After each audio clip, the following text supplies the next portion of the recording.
আসসালামু আলাইকুম। Technique easy এডুকেশনের পক্ষ থেকে সকল শিক্ষার্থী বন্ধুদের জানাই স্বাগতম। শিক্ষার্থী বন্ধুরা, আজকে তোমাদের আমরা দুইটা পর্ব নিয়ে আলোচনা করব। একটা হচ্ছে পরমত সহিষ্ণুতা আর একটা হচ্ছে আখলাকে জামিমা। তো পরমত সহিষ্ণুতা ও আখলাকে জামিমা, যেহেতু আমরা প্রথমত জানবো পরমত সহিষ্ণুতা কাকে বলে, পরমত সহিষ্ণুতার পরিচয়, গুরুত্ব। তো বন্ধুরা দেখো, পরমত সহিষ্ণুতা কাকে বলে আমরা দেখে নিতে পারি।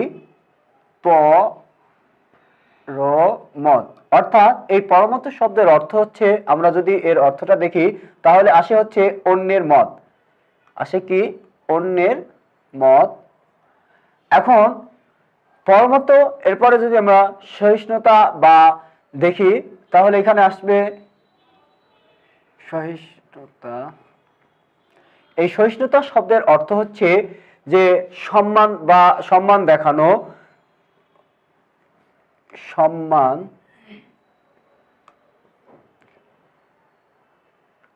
সম্মান দেখানো। এরপরে আরো দেওয়া যায়, যেহেতু সহিষ্ণুতা পরের মতকে সম্মান দেখানো বা মত প্রকাশের সুযোগ দেওয়া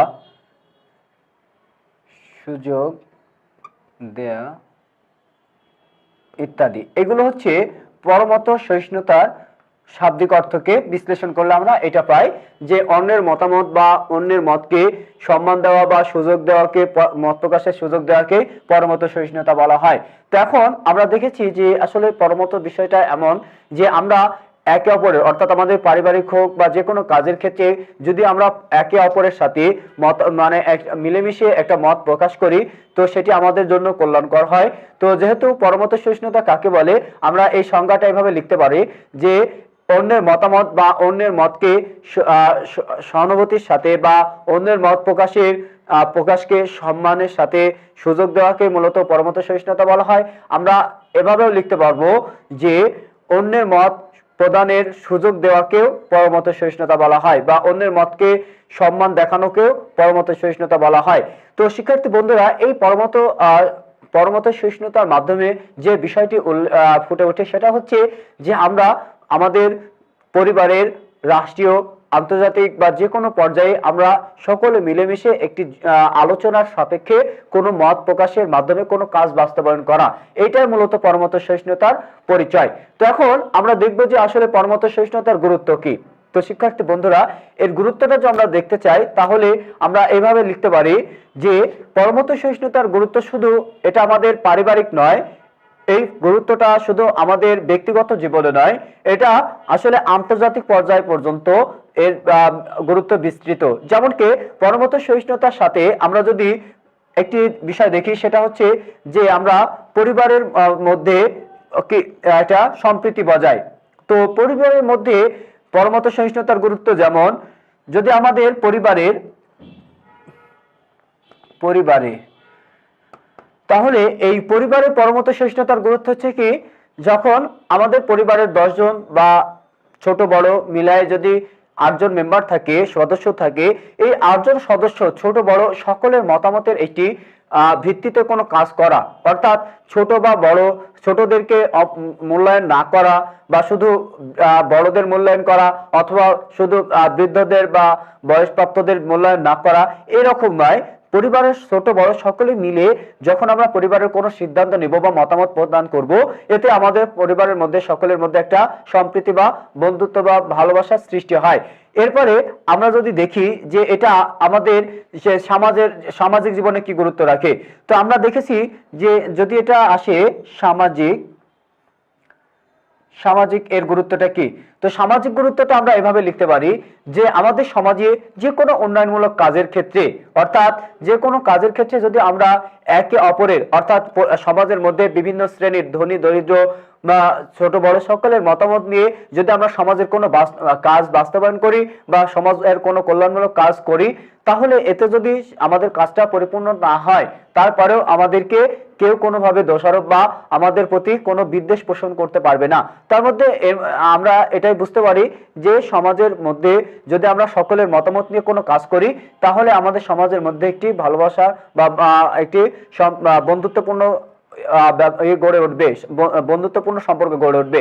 এরপরে আমরা 3 নম্বরে যদি দেখি, 3 নম্বরে আমাদের এই বিষয়টা আমরা এভাবে দেখতে পারি যে আমাদের আন্তর্জাতিক পর্যায়ে বা রাষ্ট্রীয় পর্যায়ে, অর্থাৎ আমাদের রাষ্ট্রীয় পর্যায়ে যদি আমরা দেখি যে রাষ্ট্রের অর্থাৎ আমাদের দেশের সকল মানুষের অর্থাৎ ধনী দরিদ্র সকলের মিলেমিশেই যেহেতু আমাদের এই দেশ, তো সেক্ষেত্রে আমাদের রাষ্ট্রীয় পর্যায়ে যে বিষয়টি উল্লেখ করা হয়ে থাকে যে রাষ্ট্রীয় পর্যায়ের সাথে রাষ্ট্রের বিভিন্ন শ্রেণীর মানুষের মতামত নিয়ে বিভিন্ন রকম কাজ করলে বা যদি আমরা কোনো উন্নয়নমূলক কাজ করে থাকি তাহলে অবশ্যই সেই কাজটির অবশ্যই সফলতা আসবে এবং রাষ্ট্রের মধ্যে কোনো বিশৃঙ্খলা বা কোনো গোলমাল বা গ্যাঞ্জাম থাকবে না। তো এটার সম্পূর্ণ এটা পাবে হচ্ছে এই পরমত সহিষ্ণুতা, অর্থাৎ আমরা যেহেতু দেশের সকল মানুষের মতামত নিয়েই আমরা একটি কাজ বাস্তবায়ন করতেছি, তাহলে এই ক্ষেত্রে মানে দল বা কোনো ব্যক্তি বিশেষের দ্বিমত পোষণ করার কোনো কারণ থাকতেছে না। তো এই জন্য আমাদের পরমত সহিষ্ণুতার গুরুত্ব রাষ্ট্রীয় পর্যায়ে অনেক বেশি। এরপরে আমরা যদি দেখি তাহলে এটা আসে হচ্ছে আন্তর্জাতিক পর্যায়ে। তাহলে আন্তর্জাতিক পর্যায়টা কিভাবে আসে? আন্তর্জাতিক পর্যায়। তো আন্তর্জাতিক পর্যায়ে পরমত সহিষ্ণুতার গুরুত্ব আছে, হ্যাঁ অবশ্যই আছে। আন্তর্জাতিক পর্যায়েও আমাদের পরমত সহিষ্ণুতার গুরুত্ব। কিভাবে পরমত সহিষ্ণুতার গুরুত্ব আন্তর্জাতিক পর্যায়ে? তাহলে আমরা এখন দেখব, যেহেতু আমাদের দেখা হচ্ছে যে বিশ্বের আজকে অনেক পারমাণবিক বোমা সমৃদ্ধ বা পারমাণবিক বোমার বিভিন্ন রকম দেশের আছে, তো তাদের মধ্যে দ্বন্দ্ব বিবাদ বা যখন কোনো মানে গোলমাল সৃষ্টি হবে, সেই ক্ষেত্রে যদি রাষ্ট্রীয় পর্যায়ে অর্থাৎ আন্তর্জাতিক পর্যায়ে সকলের মধ্যে যদি একটা সম্প্রীতি না থাকে, একটা বন্ধুত্বপূর্ণ যদি অবস্থা না থাকে, তাহলে অবশ্যই পৃথিবীটা অনেক আগেই ধ্বংস হয়ে যেত। তো এই ধ্বংস থেকে বাঁচাচ্ছে কে? মানুষের মধ্যে একটা সম্প্রীতিতা, অর্থাৎ মতামতের ভিত্তিতে যে একটা আমরা পরের মতকে যে বলার সুযোগ দিচ্ছি বা পরের মতের প্রতি শ্রদ্ধা প্রদর্শন করতেছি বা সম্মান দেখাচ্ছি, তো এইটা যদি আমাদের মধ্যে না থাকতো তাহলে এক দেশ অন্য দেশের সাথে যুদ্ধ বিগ্রহের মাধ্যমে অনেক আগেই তারা পৃথিবীর ধ্বংস সৃষ্টি করত। তো সেই ক্ষেত্রে অবশ্যই আমরা এখান থেকে দেখতে পারি যে আমাদের এই পরমত সহিষ্ণুতার মাধ্যমে আমরা আন্তর্জাতিক পর্যায়েও অনেকটা নিরাপদ আছি। তো এই ছিল আমাদের পরমত সহিষ্ণুতা সম্পর্কিত আলোচনার বিষয়।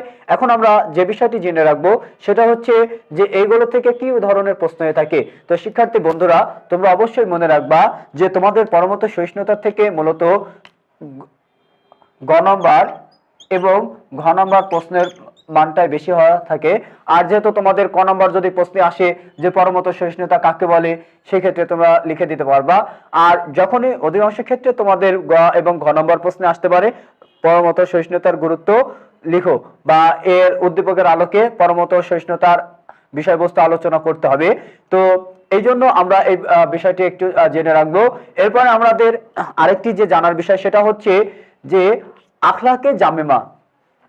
তো আখলাকে জামিমা এটা একটি মূলত আরবি শব্দ। জামিমা শব্দের অর্থ হচ্ছে আরবি, জামিমা একটি আরবি শব্দ। আখলাকে জামিমা এই শব্দটি হচ্ছে আরবি শব্দ। জামিমা অর্থ হচ্ছে নিন্দনীয়। জামিমা অর্থ হচ্ছে নিন্দনীয়। তাহলে আখলাকে জামিমা কাকে বলে? বন্ধুরা, আমরা যেহেতু আগেই জেনেছি আখলাক শব্দের অর্থ হচ্ছে স্বভাব চরিত্র গুণ, তাহলে আখলাকে জামিমা হচ্ছে নিন্দনীয় স্বভাব বা নিন্দনীয় চরিত্র বা নিন্দনীয় গুণ। তো নিন্দনীয় স্বভাব চরিত্র গুণকে মূলত আখলাকে জামিমা বলা হয়। এখন এই আখলাকে জামিমা আমরা যেহেতু দেখলাম কাকে বলে, আখলাকে জামিমার পরিচয়টা আরো আমরা এভাবে দিতে পারি যে আমাদের প্রতিনিয়ত কাজকর্মের মাধ্যমে যে খারাপ বা অন্যায় দিকগুলো প্রকাশ পায়, সেই অন্যায় দিকগুলোকে মূলত আখলাকে জামিমা বলা হয়। তো শিক্ষার্থী বন্ধুরা, এখন দেখবো যে আখলাকে জামিমার অপকারিতা। তো যদি আখলাকে জামিমার অপকারিতা, এটা আমরা সকলেই জানি, কেননা খারাপ বা নিন্দনীয় কাজ আমাদের সমাজে বা আমাদের জীবনে কখনোই ভালো হিসেবে বিবেচনা হয় না। তো সেই ক্ষেত্রে অবশ্যই যে নিন্দনীয় বা খারাপ বৈশিষ্ট্যগুলো আমাদের জীবনে প্রকাশ পায় সেটাই হচ্ছে আখলাকে জামিমা। এই আখলাকে জামিমার মাধ্যমে সমাজের মধ্যে দ্বন্দ্ব, ফাসাদ, ঝগড়া, মারামারি, চুরি, ডাকাতি, বিভিন্ন রকম ফাসাদ লেগেই থাকে। অর্থাৎ এই যে পৃথিবীতে বিশৃঙ্খলা, সবচেয়ে বেশি হয় হচ্ছে আমরা আখলাকে জামিমার, যেমন কি মিথ্যা কথা বলা। মিথ্যা কথা বলা কিন্তু একটি আখলাকে জামিমা, অর্থাৎ মিথ্যা কথার মাধ্যমে পৃথিবী মানে আমাদের যে কোনো জায়গাতে বিভিন্ন ধরনের ঝগড়া ফাসাদ সৃষ্টি হয়। এরপরে আমরা যদি আরো বলি যে তোমার হচ্ছে ধৈর্যশীলতা না হওয়া, এরপরে হচ্ছে গীবত করা, এরপরে ঘুষ খাওয়া, সুদ খাওয়া, এগুলো কিন্তু আখলাকে জামিমার অন্তর্ভুক্ত। তো শিক্ষার্থী বন্ধুরা, তোমরা জানো যে আসলে ঘুষ আমাদের সমাজে একটি ব্যাধি স্বরূপ, অর্থাৎ এর মাধ্যমে মানুষ বিভিন্ন বিপর্যয়ের সৃষ্টি হতে পারে। এর মাধ্যমে সমাজের মধ্যে এবং আন্তর্জাতিক বা আমাদের ব্যক্তিগত জীবনে অনেকটা বিপর্যয়ের সৃষ্টি হতে পারে। তো এই যে এইগুলোর মাধ্যমে কি বোঝাচ্ছে যে আখলাকে জামিমা আসলে মানব জীবনে একটি বিশাল অপকারিতার দিক প্রকাশ করে। তো এটার মাধ্যমে আমরা বুঝলাম যে আখলাকে জামিমা কাকে বলে, আখলাকে জামিমার অপকারিতা কি। তো শিক্ষার্থী বন্ধুরা, এখান থেকে আমাদের আখলাকে জামিমার থেকে প্রশ্ন আসে তোমাদের ক নম্বরে, আখলাকে জামিমা কাকে বলে। তাহলে আমরা দেখলাম যে আমাদের দৈনন্দিন কাজকর্মের মাধ্যমে যে নিন্দনীয় বা খারাপ গুণ বা স্বভাব প্রকাশ পায় তাকে আখলাকে জামিমা বলা হয়। এরপরে আখলাকে জামিমার খ নম্বর প্রশ্নে আসতে পারে যে আখলাকে জামিমার অপকারিতা উল্লেখ করো। তাহলে আমরা আখলাকে জামিমার অপকারিতা এভাবে লিখতে পারি যে আখলাকে জামিমা আমাদের সমাজ জীবনে বা ব্যক্তি জীবনে বিভিন্ন রকম বিপর্যয় সৃষ্টি করে। এতে মানব জীবনে বিভিন্ন রকম ঝগড়া ফাসাদ বা বিভিন্ন রকম অন্যায়ের সম্মুখীন হতে পারে। এই জন্য আমরা শিক্ষার্থী বন্ধুরা এই আখলাকে জামিমার অপকারিতা জেনে রাখবো। তো শিক্ষার্থী বন্ধুরা, এই ছিল আমাদের আজকে আলোচনার বিষয়। আশা করি ভালো লাগছে। তো যদি ভালো লেগে থাকে অবশ্যই টেকনিক ইজ এডুকেশন চ্যানেলটিকে সাবস্ক্রাইব করবেন এবং লাইক ও কমেন্ট দিয়ে আমাদেরকে আরো উৎসাহিত করবেন, যাতে আমরা আপনাদেরকে আরো নতুন নতুন ভিডিও আপলোড করতে পারি আপনাদের জন্য। আসসালামু আলাইকুম ওয়া রাহমাতুল্লাহ।